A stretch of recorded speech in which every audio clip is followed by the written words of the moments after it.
Guys, അപ്പോൾ നമുക്കിന്നൊരു painting ചെയ്താലോ? പിന്നെ ഞാനിത് കല്ലിലാട്ടോ ചെയ്യുന്നത്. അതുകൊണ്ട് എനിക്ക് ഭയങ്കര എക്സൈറ്റ്മെൻ്റ് ഉണ്ട്, പിന്നെ നല്ല പേടിയുണ്ട്. കാരണം ഫസ്റ്റ് ടൈം കല്ലിൽ പെയിൻറ്റ് ചെയ്യുന്നതുകൊണ്ട് ഫൈനൽ ഔട്ട്പുട്ട് നല്ലതായിരിക്കുമോ അതോ ബോറായിരിക്കുമോ? നല്ലതാണെങ്കിൽ എനിക്ക് അത്രയും സന്തോഷം, പിന്നെ ബോറായി കഴിഞ്ഞാൽ എനിക്ക് നല്ല സങ്കടമാവും കേട്ടോ. കാരണം ഞാൻ കുറേ കാലമായി ഈ ഒരു കല്ലിന് വേണ്ടി അന്വേഷിച്ച് നടക്കുന്നു. പിന്നെ ഇപ്പോഴാണ് എനിക്കൊന്ന് കല്ല് കിട്ടിയത്. പിന്നെ റൗണ്ട് ഷേപ്പിലുള്ള കല്ലായതുകൊണ്ട് നല്ല ഭംഗിയാക്കി എടുക്കണം എന്നാട്ടോ എൻ്റെ ആഗ്രഹം. അപ്പോൾ ഫസ്റ്റ് ബ്ലാക്ക് ഔട്ട്ലൈൻ കൊടുക്കുക, എന്നിട്ട് മൊത്തം ബ്ലാക്ക് അടിച്ചു കൊടുക്കുക, എന്നിട്ട് അകത്ത് വൈറ്റ് അടിച്ചു കൊടുക്കുക, എന്നിട്ട് 2 കണ്ണ് വരയ്ക്കുക, ഒരു ചുണ്ട് വരയ്ക്കുക, കണ്ണിൻ്റെ അകത്ത് 2 വൈറ്റ് ഡോട്ട്സും കൂടി വരച്ചു കൊടുക്കുക, എന്നിട്ട് ചുണ്ടിലൊരു ഓറഞ്ച് കളർ അടിച്ചു കൊടുക്കുക.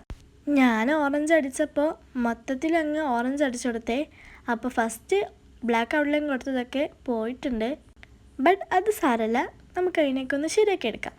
പിന്നെ ക്യൂട്ട്നെസ് ഒരിക്കലും കുറയ്ക്കാൻ പറ്റില്ലല്ലോ, അപ്പോൾ 2 ക്യൂട്ട് ബ്ലഷും കൂടി വരച്ചു കൊടുക്കാം. അപ്പോൾ എങ്ങനെയുണ്ട്? സൂപ്പർ അല്ലേ? ബൈ.